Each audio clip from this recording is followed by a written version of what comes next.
इस वीडियो में हम सीखेंगे कि मोमेंटम बैलेंस इक्वेशन, जिसको हम नेवियर स्टोक्स इक्वेशन भी कहते हैं, वो कैसे ड्राइव करते हैं थ्री डायमेंशन में। कार्टेशियन कोऑर्डिनेट के थ्री डायमेंशन मतलब एक्स वाई जेड में हम नेवियर स्टोक्स इक्वेशन या मोमेंटम बैलेंस इक्वेशन ड्राइव करेंगे। और इतना ही नहीं, उस मोमेंटम बैलेंस इक्वेशन से, नेवियर स्टोक्स इक्वेशन से हम आयलर इक्वेशन ऑफ मोशन भी ड्राइव करेंगे। तो ये सब हम इसी वीडियो में करेंगे। तो चलो स्टार्ट करते हैं।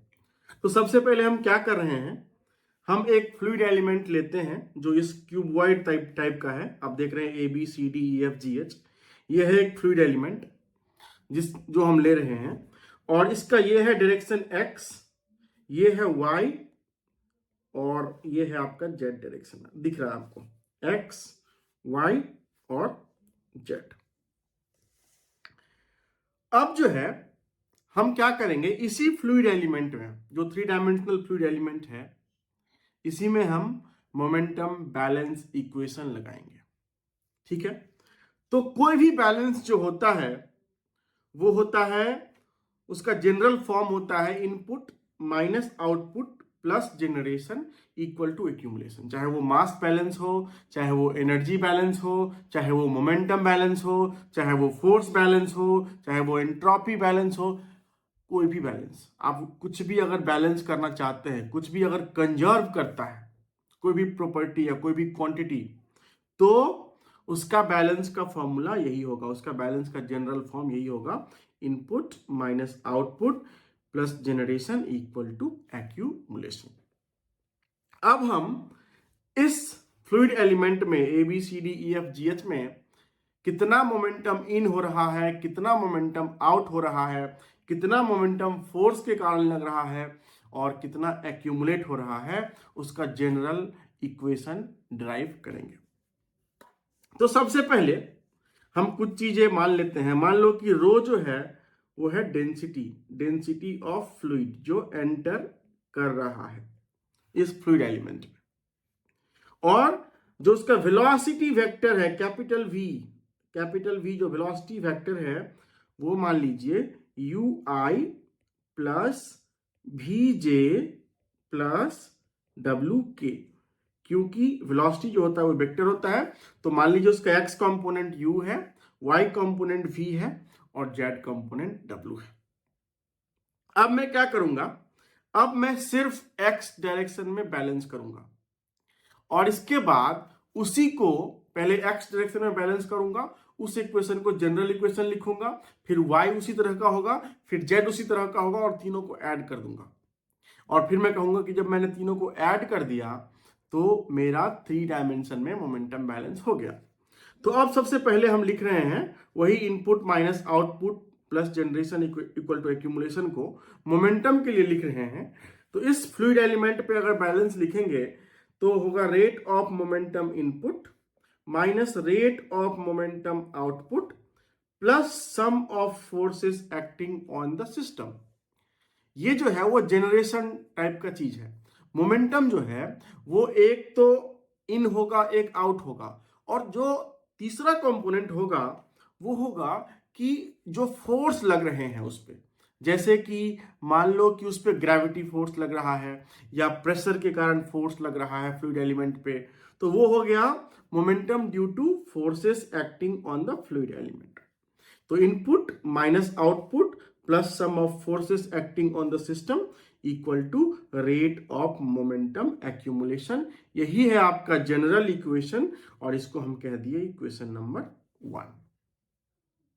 ठीक है। अब जो है, अब हम देखेंगे कि मोमेंटम किस किस चीज के कारण इस फ्लूइड एलिमेंट पे लगेगा, कौन कौन सा कंपोनेंट होगा। तो सबसे पहले जो इनपुट और आउटपुट होगा वो वेलोसिटी के कारण होगा। मोमेंटम का जो इन होगा और आउट होगा वो वेलोसिटी के कारण होगा, और वेलोसिटी के जो है वो तीनों कंपोनेंट के कारण होगा, मतलब यू वी डब्ल्यू तीनों के कारण होगा। क्योंकि तीनों के कारण क्या होगा कि एक मास फ्लक्स आएगा फ्लूइड एलिमेंट में, है ना, मास फ्लक्स फ्लूइड एलिमेंट में आएगा, वो तीनों वेलोसिटी के कारण आएगा। और उस मास फ्लक्स के कारण जो है वो मोमेंटम होगा। तो उसी मास फ्लक्स को हम x डायरेक्शन के वेलोसिटी से मल्टीप्लाई कर देंगे तो मोमेंटम फ्लक्स हो जाएगा। तो पहला होगा मोमेंटम बिकॉज ऑफ कन्वेक्शन, ये होगा एक।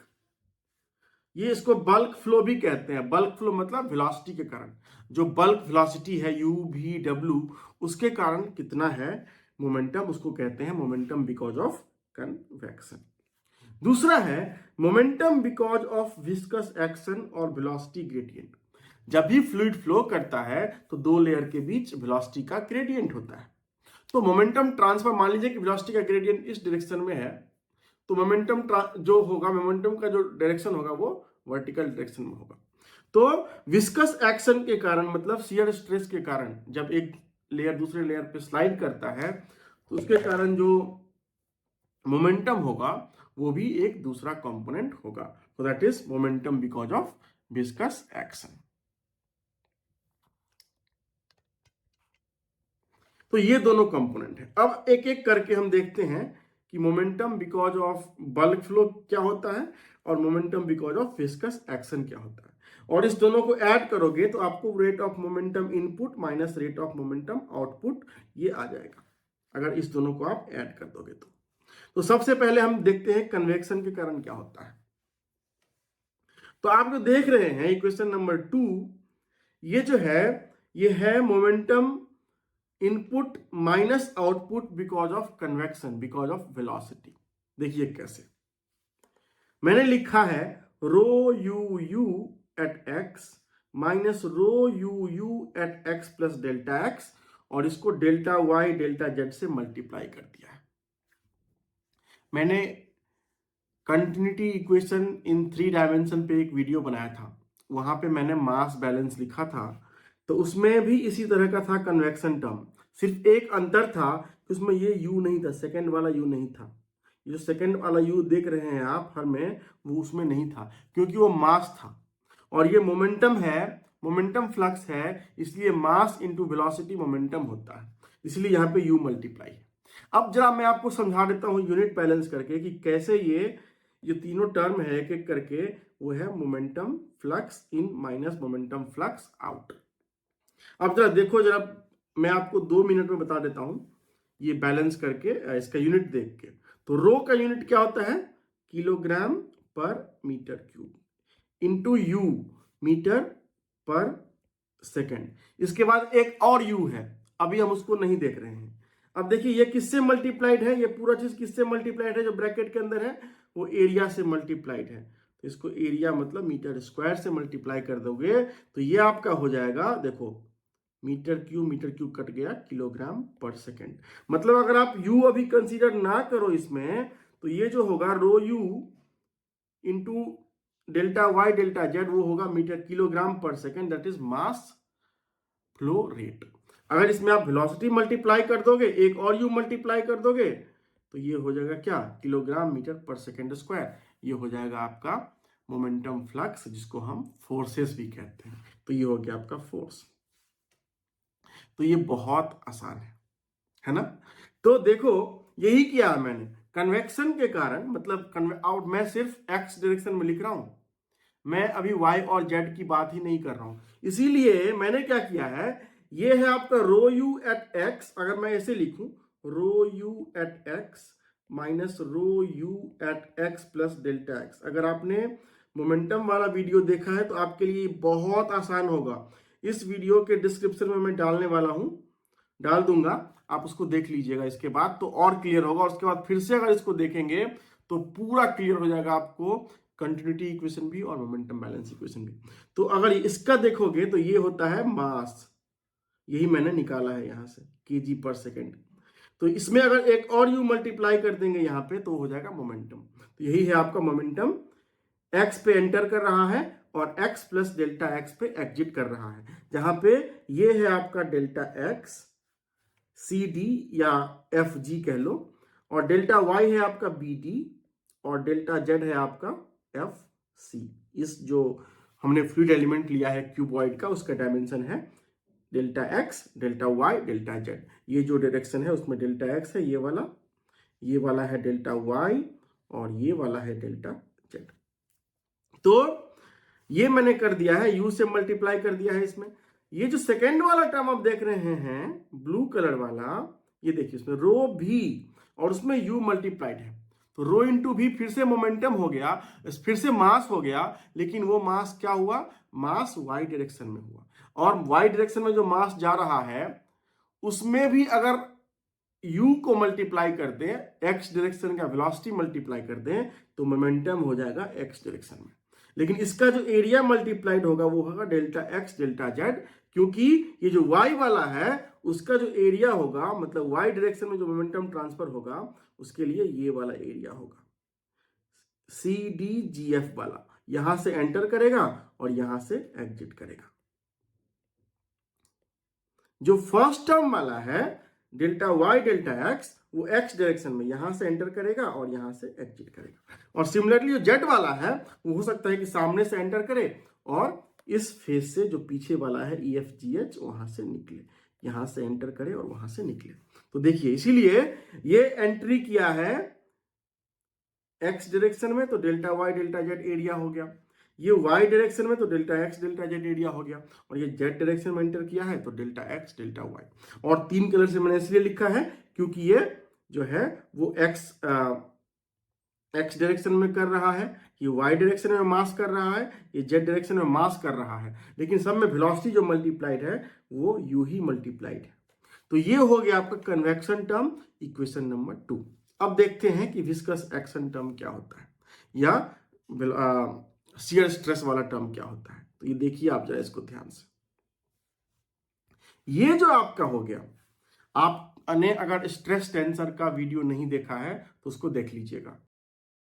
तो ये है विस्कस एक्शन के कारण, तो ये हो गया एक्स फेस पे जो एंटर किया, ये हो गया जो वाई डायरेक्शन में एंटर किया और एग्जिट किया, और ये जेड डायरेक्शन में, तो वही है tau x x entering at x minus tau x x entering at x plus delta x.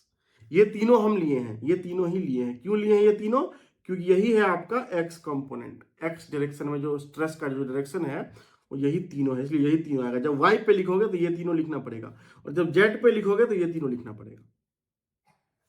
तो ये हो गया आपका, देखिए टाउ वाई एक्स है यहाँ पे, जैसे मैंने कहा था ना ये वाई एक्स वाला, तो ये है आपका वाई एक्स वाला, और ये है आपका जेड एक्स वाला। यहाँ पे उसी तरह से एरिया अलग अलग। तो ये हो गया आपका इक्वेशन नंबर 2, ये हो गया बिकॉज ऑफ विस्कस एक्शन। तो ये हो गया आपका, अगर आप 2 और 3 को ऐड कर दोगे तो आपका ये हो जाएगा, आपका इनपुट माइनस आउटपुट हो जाएगा, rate of momentum input minus rate of momentum output. अब तीसरा है आपका sum of forces acting on the system. तो इस फ्लूइड एलिमेंट पे दो फोर्स लग रहा है, एक फोर्स लगता है बिकॉज ऑफ प्रेशर और दूसरा लगता है बिकॉज ऑफ ग्रेविटी और एक्सिलरेशन। मान लीजिए कि फ्लूइड जो है वो उसका एक एक्सिलरेशन है, तो वो भी आपका मोमेंटम में कंट्रीब्यूट करेगा। तो यही दो फोर्स लगता है, प्रेशर फोर्स और दूसरा ग्रेविटी फोर्स या एक्सिलरेशन फोर्स। अगर वाई डायरेक्शन में करोगे तो हमेशा ग्रेविटी फोर्स लगेगा। अगर फ्लूइड वाई डायरेक्शन में मोशन नहीं है तो फिर मतलब मान लीजिए कि एक्स डायरेक्शन में मोशन नहीं है, तो क्या होगा, जो एक्स डायरेक्शन का जो एक्सिलरेशन है वो जीरो हो जाएगा। जब अगर वाई डायरेक्शन में मोशन है तो वहां पे जो एक्सिलरेशन है वो ग्रेविटी हो जाएगा। तो ये जो प्रेशर के कारण जो फोर्स लगेगा वो होगा क्या, पी एक्स, एक्स पे एंटर किया minus x plus delta x. ये भी एक्स कंपोनेंट ही है, मैं सिर्फ एक्स बैलेंस कर रहा हूं एक्स डायरेक्शन का। तो इसको प्रेशर को जब एरिया से मल्टीप्लाई करोगे डेल्टा वाई डेल्टा जेड से, तो ये क्या हो जाएगा, फोर्स। तो ये फोर्स लग रहा है एक्स डायरेक्शन में प्रेशर के कारण, और ये जो लग रहा है रो इंटू जी एक्स, ये है जी एक्स है acceleration due to anything, acceleration in x direction. अगर ये ग्रेविटेशनल के कारण है तो ग्रेविटेशनल एक्सिलरेशन। तो rho g x delta Y delta x delta z volume से मल्टीप्लाई करना पड़ेगा, तब ये फोर्स बनेगा। क्योंकि रो होता है आपका किलोग्राम पर मीटर क्यूब, अगर आप इसका यूनिट देखना चाहें तो रो होता है किलोग्राम पर मीटर क्यूब, और जी होता है मीटर पर सेकेंड स्क्वायर, और ये होता है आपका मीटर क्यूब वॉल्यूम। अगर आप इसको यूनिट देखोगे तो फोर्स का यूनिट हो जाएगा kilogram metre per second square, इसीलिए आपको यहाँ वॉल्यूम से मल्टीप्लाई करना पड़ेगा। तो ये हो गया आपका इक्वेशन नंबर 4। तो आप देखिए इक्वेशन नंबर 1 जो है वो बैलेंस इक्वेशन था, 2 था बिकॉज ऑफ कन्वेक्शन, 3 है बिकॉज ऑफ विस्कस एक्शन, और 4 जो है वो है because of forces, pressure force plus gravity force.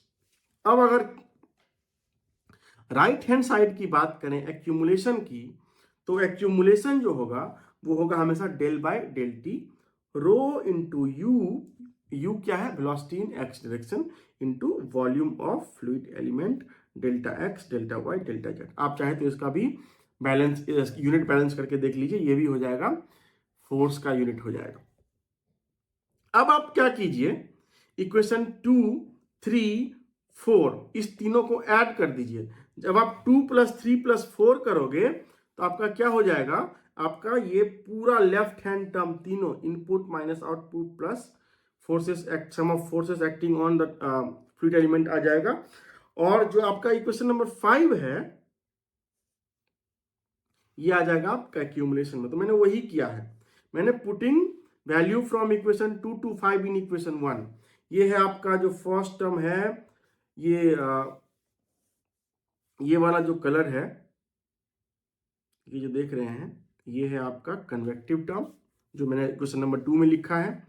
ये है आपका term because of viscous action, ठीक है, ये देखिए पूरा लिखा है मैंने, term because of viscous action. और फिर ये जो है, जो एक और बच गया आपका, ये है आपका प्रेशर के कारण, और ये है आपका ग्रेविटी के कारण। तो ये देखिए इसमें 1, 2, 3 और 4 टर्म। तो मोमेंटम में बैलेंस में 4 टर्म आ रहा है लेफ्ट हैंड साइड में। एक है किसके कारण, कन्वेक्शन के कारण, दूसरा है आपका शियर स्ट्रेस के कारण, तीसरा है आपका प्रेशर के कारण, और चौथा है आपका एक्सीलरेशन के कारण या ग्रेविटी के कारण। और जो आपका राइट हैंड साइड है वो है आपका एक्यूमुलेशन। अब क्या करेंगे, अब इस इक्वेशन को, ये बहुत बड़ा इक्वेशन है, इसको हम सिंप्लीफाई करेंगे। और सिंप्लीफाई करने के लिए हमको क्या करना पड़ेगा, इस इक्वेशन में हमको delta x into delta y into delta Z से डिवाइड करना पड़ेगा। So dividing throughout by delta x delta Y delta z, and then putting delta x tends to 0, delta y tends to 0, delta z tends to 0। हम ऐसा क्यों करते हैं, simplify करने के लिए। और जब हम लिखते हैं कि delta x tends to 0, delta y tends to 0, delta z tends to 0, इसका मतलब ये हुआ कि हम मान रहे हैं कि जो हम फ्लूइड एलिमेंट लिए हैं वो बहुत स्मॉल है। मतलब एक पॉइंट को उसको हम मान रहे हैं कि जो बड़ा फ्लूइड एलिमेंट था, जिसको मैंने delta x delta Y delta z माना था, उसको मैंने एक छोटा कर दिया, उसको मैंने मान लिया कि एक पॉइंट है। तो ये सारा इक्वेशन जो मैंने लिखा है, इतना बड़ा इक्वेशन, ये सिर्फ एक पॉइंट पे है। तो इसीलिए मैंने क्या किया है कि ये लिमिट ले लिया है। जब आप लिमिट लोगे तो आप ध्यान से देखो, ये जो फर्स्ट टर्म है इसमें अगर आप delta x delta Y delta Z से मल्टीप्लाई कर दोगे तो इसके डिनोमिनेटर में आ जाएगा डेल्टा एक्स, क्योंकि delta Y delta z cancel हो जाएगा। और अगर आप इसको ध्यान से देखो, मैं फिर से लिख देता हूं, ये जो है आपका rho you you at x, जरा इसको मोटा कर देते हैं, minus rho you you at x plus delta x by delta x. अगर आप इसको delta x delta Y delta Z से मल्टीप्लाई कर दोगे और यहाँ पे क्या लिख रहे हो आप, डेल्टा एक्स टेंड्स टू 0। तो ये क्या है, ये सिंपली है minus do by do x rho you u. कैसे, अगर आपको याद होगा कैलकुलस में आपने जो डिफरेंशिएशन का फॉर्मूला पढ़ा होगा, d y by d x, वो होता क्या है, limit delta x tends to 0 y at x plus delta x minus y at x by delta x. वही चीज है, ये भी होता है ना। लेकिन यहां पे क्या है कि पहले x आ गया है एट x और फिर आया है x माइनस डेल्टा एक्स। यहां पे पहले x प्लस डेल्टा एक्स था, फिर था x, लेकिन यहाँ पे क्या है, तो इसलिए निगेटिव साइन आ जाएगा। यहाँ पे जो है ये पहले x है इसलिए निगेटिव आ जाएगा। तो ये फर्स्ट टर्म जो आपका हो गया वो हो गया minus do by do x rho you u. इसी तरह से सेकेंड टर्म क्या हो जाएगा, यहां पे क्या हो जाएगा, रो भी u d by d y, क्योंकि यहां पे हो जाएगा डेल्टा वाई टेंड्स टू 0, तो ये हो जाएगा डी बाई डी वाई रो भी यू, देखिए, और ये हो जाएगा उसी तरह से d by d z rho डब्ल्यू यू। उसी तरह से अगर आप यहां लिखोगे तो यहां पे हो जाएगा minus d tau x x by d x, देखिए ये हो जाएगा minus d tau y x by d y, और ये हो जाएगा minus d tau z x by d z, है ना। इसके बाद जो यहां है वो हो जाएगा minus d P x by d x, देखिए, है ना, और ये जो हो जाएगा आपका रो जी एक्स, क्योंकि आपने इससे डिवाइड कर दिया, और इस तरफ आपका बच जाएगा d by d t of rho u. तो ये हो गया आपका, थोड़ा जब सिंप्लीफाई कर दिया। अब देखिए इसको पूरा तोड़ देंगे, पूरी तरह से तोड़ देंगे इसको। सबसे पहले हम क्या करेंगे, इस तीनों टर्म में पहले हम रो को कॉमन करके बाहर कर देंगे और यू यू को अंदर ही रहने देंगे। ये है differentiation of product of two और मोर टर्म्स। उसमें क्या करते हैं, एक को बाहर कर देते हैं, दूसरे को डिफरेंशिएट करते हैं, फिर दूसरे को लिख देते हैं और दूसरे को बाहर करते हैं और पहले को डिफरेंशिएट करते हैं। तो वही लगाएंगे हम। देखिए यहां पे हम क्या कर रहे हैं, अभी इस तीनों को सिंप्लीफाई कर रहे हैं, इस तीनों टर्म को सिंप्लीफाई कर रहे हैं। तो माइनस रो को मैंने बाहर कर दिया, तो ये आपका क्या बच जाएगा, d by d x of u u plus d by d y of v u plus d by d z of डब्ल्यू यू, है ना, यही बचेगा ना। ये क्या है, बस रो को मैंने बाहर किया है, लेकिन जब आप रो को अंदर करोगे और यू यू भी यू और डब्ल्यू यू को बाहर करोगे, तो देखो मैंने यहां पे यू यू यू भी और डब्ल्यू यू को बाहर किया है और रो को डिफरेंशिएशन में अंदर कर दिया है, इसलिए ये इस तरह से लिखा है यू, क्योंकि यू तीनों में है, क्योंकि आप यू यू भी यू और डब्ल्यू यू तीनों में यू है, इसलिए मैंने यू कॉमन ले लिया, अब बाहर कर दिया। तो u into d rho by d x u plus v into d rho by d y plus डब्ल्यू into d rho by d z. ये जो आपका है ये है क्या कि दो प्रोडक्ट, मतलब दो टर्म का जो प्रोडक्ट होगा, मल्टीप्लीकेशन होगा, उसको डिफरेंशिएट कर रहे हैं। तो एक को छोड़ते हैं, दूसरे को डिफरेंशिएट करते हैं, फिर दूसरे को प्लस लिखते हैं, प्लस फिर दूसरे को छोड़ते हैं और पहले को डिफरेंशिएट करते हैं। तो वही मैंने लिखा है। तो ये आपका हो गया इस तीनों के बदले में, ये जो इतना बड़ा टर्म है यहां से यहां तक, ये हो गया इसके बदले में। और ये क्या है, अगर आप इस तीनों को देखोगे तो ये है डाइवर्जेंस ऑफ टाउ, है ना, ये है डाइवर्जेंस ऑफ टाउ, मतलब d tau by d x minus d tau by d y minus d tau by d z. तो माइनस अगर कॉमन ले लोगे तो ये तीनों प्लस हो जाएगा, ये जाएगा डाइवर्जेंस ऑफ टाउ। डाइवर्जेंस क्या होता है, डाइवर्जेंस होता है सिंपली जब एक्स कंपोनेंट, वाई कंपोनेंट और जेड कंपोनेंट को एक्स, वाई और जेड के रिस्पेक्ट में डिफरेंशिएट कर देते हैं, तो ये हो जाएगा डाइवर्जेंस ऑफ टाउ। और ये क्या है, minus dough P by d x, तो उसी तरह से लिख दिए, और ये हो गया आपका रो जी एक्स। और इस तरफ हमने क्या किया, क्योंकि ये भी वही है प्रोडक्ट ऑफ टू टर्म, उसका डिफरेंशिएशन है, तो पहले को छोड़ के दूसरे को डिफरेंशिएट कर दिए और फिर दूसरे को छोड़ के पहले को डिफरेंशिएट कर दिए। तो अब आपका देखिए यहां से यहां तक को देखिए, इस पूरे को देखिए। अब हम क्या करेंगे, इसको हम करेंगे सिंप्लीफाई। तो अब हम क्या कर रहे हैं, इस रो को, ये जो है आपका देखिए यहां भी जो है इस ब्रैकेट के अंदर, देखिए इस ब्रैकेट के अंदर ये तीनों जो है प्रोडक्ट ऑफ टू टर्म्स है, उसका डिफरेंशिएशन है एक एक करके। तो इसको भी आप दो टर्म में तोड़ दो, इसको भी दो टर्म में तोड़ दो, इसको भी दो टर्म में तोड़ दो। तो मैंने वही किया है, माइनस यू, माइनस रो को बाहर रहने दिया, जो ये वाला ये जो है इसको मैंने बाहर रहने दिया, और फिर मैंने एक को बाहर रखा, दूसरे को डिफरेंशिएट किया, फिर दूसरे को बाहर रखा और पहले को डिफरेंशिएट किया। उसी तरह से यहां भी किया और यहां भी किया। तो ये दोनों इसके लिए हो गया और ये दोनों जो है इसके लिए हो गया।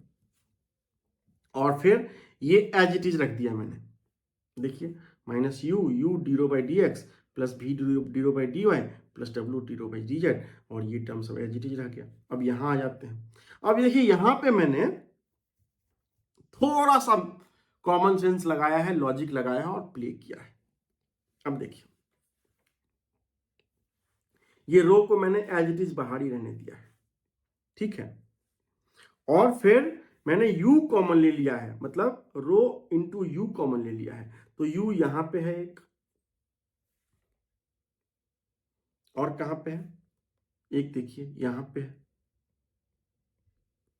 ये वाला सेम कलर से कर रहे हैं, और एक क्या है यहां पे है। तो इस तीनों को मैंने एक साथ लिख दिया, और तीनों में u है, देखिए यहाँ पे u है, यहाँ पे u है, यहाँ पे u है, तो ये हो गया आपका ये वाला टर्म। बच गया आपका कौन सा, एक ये बचा, एक ये बचा, और एक ये बचा। अब इस तीनों को u d u by d x, v d u by d y plus डब्ल्यू d u by d z, इस तीनों को रो के साथ मल्टीप्लाइड है और विथ माइनस साइन है, इस तीनों को मैंने उस तरफ ट्रांसफर कर दिया। देखिए इस तीनों को, वही तीनों है लेकिन ये अब दूसरे तरफ ट्रांसफर हो चुका है। देखिए ध्यान से देखिए, ये और ये हो गया ना। तो ये तीनों मतलब आपका जो है ये सब एक साथ जो है मैंने मैनेज कर दिया, कुछ को इस तरफ छोड़ दिया, कुछ को उस तरफ छोड़ दिया। और ये जो है आपका, देखिए आप यहां पे तीन टर्म है, u कॉमन है, तो इस तीनों को मैंने यहीं रहने दिया है, मैंने जरा सा भी नहीं छेड़ा है। लेकिन जो इस तरफ का जो ये वाला टर्म था rho into d u by d t, उसको मैंने वहां से उठा के और इस तरफ कर लिया है और यहां पे लिख दिया है। देखिए जरा ध्यान से देखिए, बहुत इंटरेस्टिंग। ये जो था उसको मैंने इस तरफ जो है वो लिख दिया है, यहां पे लिख दिया ये जो था, ठीक है। अब जरा ध्यान से देखिए, अब जो है अगर आप इसको देखोगे d rho by d t plus u d rho by d x plus v d rho by d y plus डब्ल्यू d rho by d z, तो ये जो पूरा है ब्रैकेट के अंदर, ये है आपका material derivative d of rho by d t, Lagrangian approach वाला। ये है मटेरियल डेरिवेटिव डेंसिटी का, ये होता है d rho by d t plus u d rho by d x plus v d rho by d y plus डब्ल्यू d rho by d z. तो इसके बदले जो है मैंने लिख दिया है d rho by d t, देखिए, और ये माइनस यू से मल्टीप्लाई था तो माइनस यू कर दिया है मैंने। और यहां देखिए ये जो बचा है टर्म, इसको मैंने यहां पे लिख दिया है, रो को अंदर कर दिया है, और d u by d x d v by d y d डब्ल्यू by d z as it is आ गया है, ठीक है। तो ये भी आपका पूरा हो गया और ये भी पूरा हो गया, ये पूरा बैलेंस हो गया। अब बाकी जो आपका बचा वही है minus divergence of tau, sorry ये टाउ था ना कि t, minus d p by d x plus rho g x, और जो इस तरफ जो बचा ये देखिए, आप इसको ध्यान से देखिए, ये जो है ब्रैकेट के अंदर ये भी है मटेरियल डेरिवेटिव, लेकिन ये है u का, स्मॉल u का, वेलोसिटी का, ये जो है चारों टर्म मटेरियल डेरिवेटिव। तो मैंने इसको लिख दिया है rho into d u by d t. देखिए कितना छोटा हो गया। अब इसमें ये जो है पूरा, एक ये टर्म हो गया, एक दूसरा टर्म, तीसरा टर्म, चौथा टर्म, और ये उस तरफ का एक्यूमुलेशन टर्म। अब जरा ध्यान से देखिए, अगर आपने कंटिन्यूटी इक्वेशन जो है 3D में डिराइव किया होगा, तो कंटिन्यूटी इक्वेशन हमारा यही था जो ब्रैकेट के अंदर है, that is d rho by d t plus rho d u by d x plus d v by d y plus d डब्ल्यू by d z equal to 0, यही था कंटिन्यूटी इक्वेशन। तो कंटिन्यूटी इक्वेशन से क्या हो रहा है, तो जो इस इक्वेशन में जो ब्रैकेट के अंदर टर्म है सब जीरो हो रहा है, क्योंकि ये कंटिन्यूटी इक्वेशन है, ये पूरा जीरो के बराबर था, तो ये जीरो हो गया। बस आपका ये तीनों टर्म बच रहा है लेफ्ट हैंड साइड में, और राइट हैंड साइड में ये बच रहा है। तो मैंने क्या किया इसको कि जो राइट हैंड साइड का है उसको लेफ्ट हैंड साइड में लिख दिया, और बाकी तीनों टर्म को मैंने उस तरफ लिख दिया।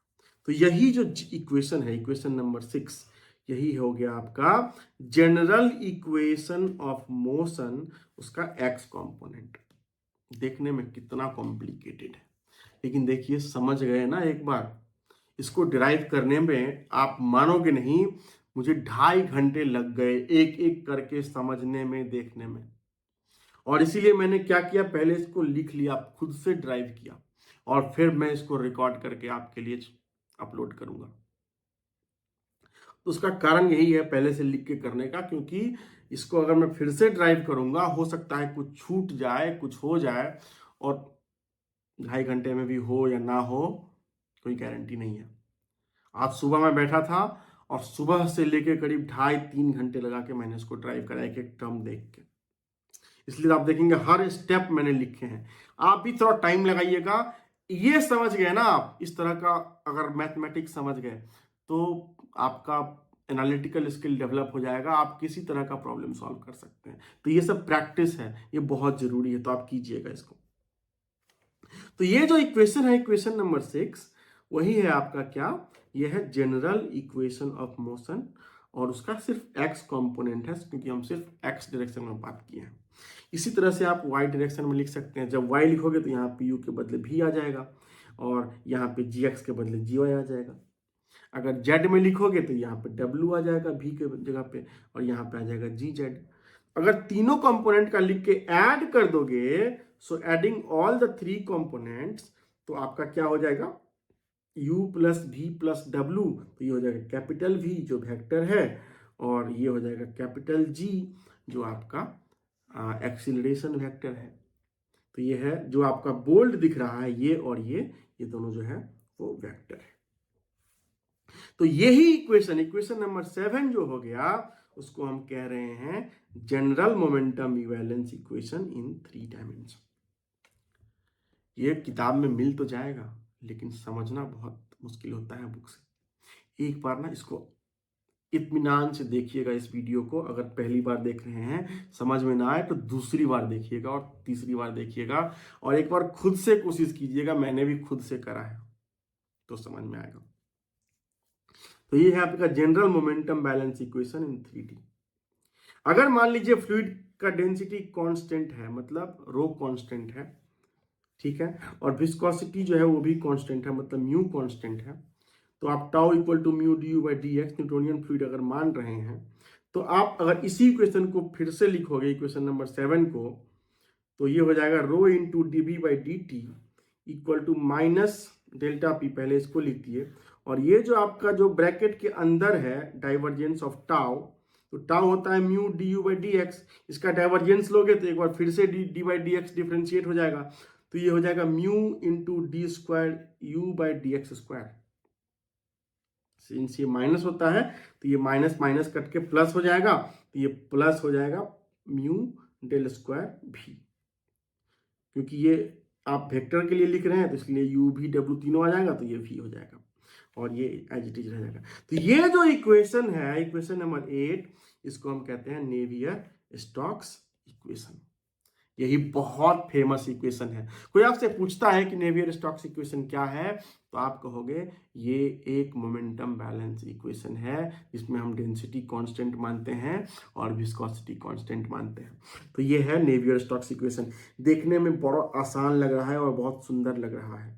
देखिए इसमें बस 4 टर्म है। एक्यूमुलेशन इस तरफ है, मटेरियल डेरिवेटिव, एक है प्रेशर के कारण, दूसरा है शियर स्ट्रेस के कारण, और तीसरा है ग्रेविटी के कारण। और ये जो इस तरफ गया है उसी में आपका कन्वेक्टिव टर्म भी है।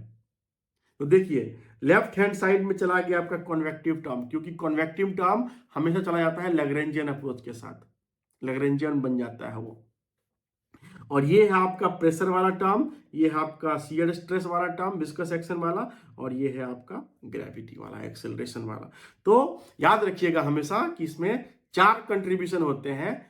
कॉन्वेक्टिव, कॉन्वेक्टिव हमेशा चला जाता है एक्यूमुलेशन के साथ, मटेरियल डेरिवेटिव के साथ, प्रेशर, विस्कोसिटी यानी विस्कोसिटी को आप शियर स्ट्रेस भी कह सकते हैं, वेलोसिटी ग्रेडियंट भी कह सकते हैं, और तीसरा एक्सीलरेशन का। अब इसी को नेवियर स्टोक्स इक्वेशन को, जिसको हम इक्वेशन नंबर 8 कह रहे हैं, थोड़ा साफ सुथरा कर लेते हैं, बहुत कचकच हो गया है, क्योंकि ये बहुत इंपॉर्टेंट इक्वेशन है। ये दोनों इक्वेशन, इसको बक्से में बंद कर देता हूं मैं, देखने में बहुत अच्छा लगेगा आपको।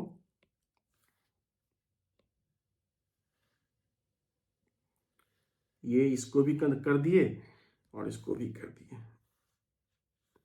नेवियर स्टोक्स इक्वेशन में अगर आप डेंसिटी को कांस्टेंट माने और विस्कोसिटी को जीरो माने, मतलब पोटेंशियल फ्लो, पोटेंशियल फ्लो का मतलब होता है कांस्टेंट डेंसिटी जीरो विस्कोसिटी। कोई भी फ्लूइड अगर जिसका कांस्टेंट डेंसिटी हो और विस्कोसिटी जीरो हो, उसको पोटेंशियल फ्लूइड कहते हैं, और उसके फ्लो को पोटेंशियल फ्लो कहते हैं।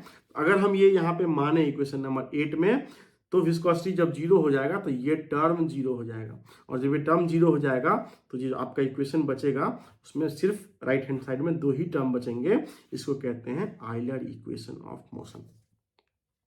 तो यही था आज का कॉन्सेप्ट। आज मैंने आपको general momentum balance equation 3D में बताया, फिर नेवियर स्टोक्स इक्वेशन बताया 3D में, और फिर उससे हमने आपके लिए आयलर इक्वेशन भी ड्राइव किया। अगर आपको ये वीडियो समझ में आया, कॉन्सेप्ट समझ में आया, और अगर आपने अभी तक इस चैनल टर्बो ट्यूटर को सब्सक्राइब नहीं किया है, तो इस चैनल को सब्सक्राइब करें और इस वीडियो को शेयर भी करें। Thank you.